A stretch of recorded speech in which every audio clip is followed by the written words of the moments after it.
Baik adik-adik, kita lanjutkan ya ke layanan konseling kelompok. Untuk yang tadi masih akan melanjutkan ke sesi konseling kelompok, akan Bapak panggil ya. Saudara Leoni, silakan. Ada Krista, ada Suar, ada Kevin, ada Ken, dan Juli. Nah, apakah sebelumnya kalian bersedia mengikuti konseling kelompok ini? Bersedia, Kak. Baik, terima kasih ya sudah menyempatkan dan bersedia untuk mengikuti layanan ini. Nah, jadi sebelum kita mulai kakak akan menjelaskan dulu terkait waktu. Nah, alokasi waktunya sekitar 10 menit kurang atau lebihnya, dapat disetujui? Dapat. Baik, nah untuk selanjutnya yaitu asas-asas atau peraturan dari mengikuti konseling kelompok ini. Nah, yang pertama itu ada asas kesukarelaan. Ada yang ingat? Enggak dipaksa, Kak. Salah ya. Jadi asas kesukarelaan itu tanpa paksaan. Jadi adik-adik mengikuti konseling ini mengemukakan pendapat kalian itu dengan sukarela atau dari dalam diri kalian sendiri. Terus ada kerahasiaan. Ada yang tahu? Ada yang tahu? Ceritanya nggak boleh disebarluaskan, Kak. Oke, benar banget ya. Jadi kalian bercerita atau mendengarkan cerita dari teman-teman kalian tidak boleh disebarluaskan ke orang lain atau keluar kelas ini. Jadi cukup kalian saja yang mengetahui dan kalian harus menjaga kerahasiaan ini. Seperti itu ya. Terus kalian tidak boleh menyela komunikasi. Artinya saat kalian berbicara mengemukakan pendapat, kalian tidak boleh menyela temannya, harus menunggu temannya seperti itu. Jadi dapat dipahami? Dapat, Kak. Oke. Nah, dari kalian apakah ada yang mempunyai permasalahan terkait dengan inteligensi atau kecerdasan selain teman yang tadi? Ayo. Ya. Saya kesulitan mencari minat bakat saya, Kak. Oke, minat bakat. Ada yang lain? Oke, nggak ada ya. Jadi permasalahan yang adik alami itu yaitu kesusahan atau susah mencari tujuan minat dan bakat adik ke depannya, seperti itu. Apakah benar? Benar, Kak. Oke, jadi kakak akan menjelaskan terlebih dahulu dari teori yang akan digunakan untuk meningkatkan inteligensi atau kecerdasan siswa. Gitu. Jadi adik bisa diperhatikan penjelasan dari Bapak. Oke, jadi konseling behavior dengan teknik set management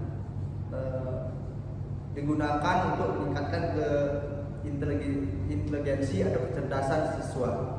Nah, untuk membangun kepercayaan diri individu, pendekatan konseling behavior itu digunakan dengan menekankan pada pembentukan dan penguatan perilaku melalui prinsip penguatan atau reinforcement.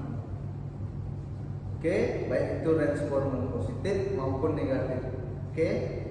Jadi pendekatan ini berasumsi bahwa perilaku manusia dipelajari dari lingkungan, sehingga perubahan perilaku dapat dilakukan melalui pengkondisian stimulus respon.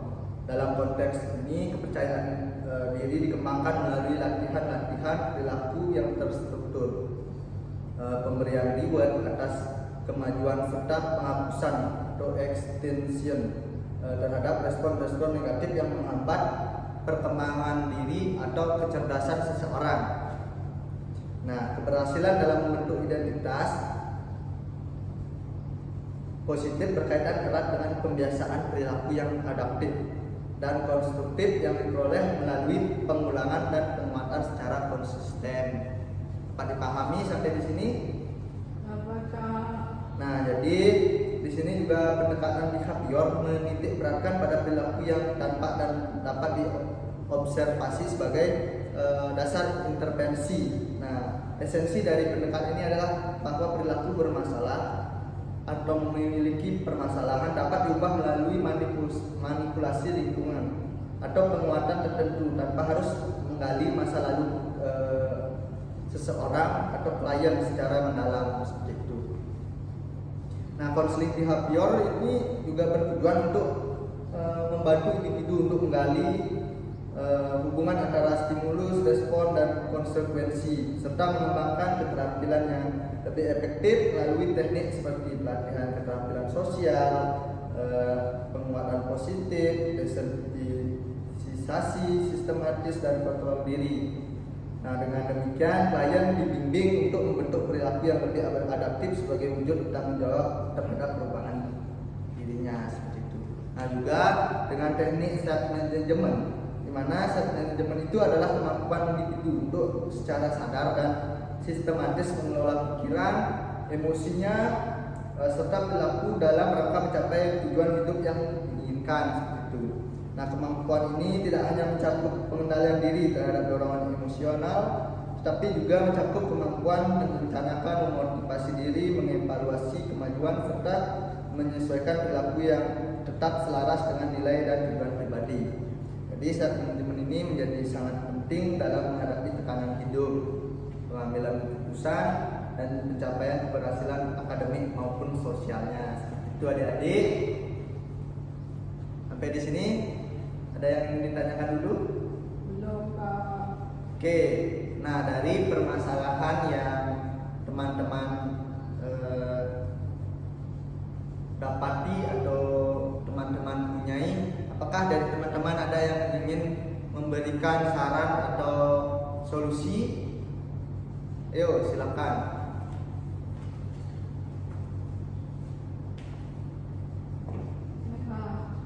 Ya. Mungkin mencoba tes IQ agar mengetahui minat bakatnya.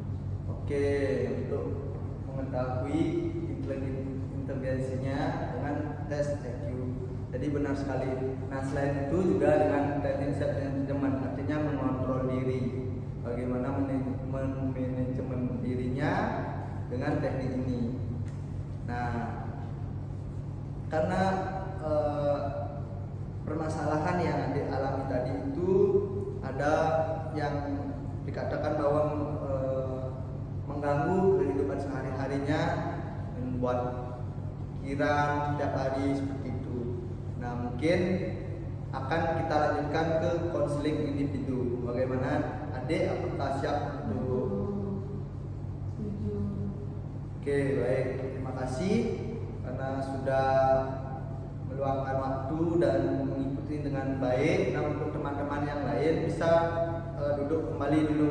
Nanti Bapak akan panggil adik untuk mengikuti konseling individu bersama kakak. Oke, silakan. Terima kasih Kak.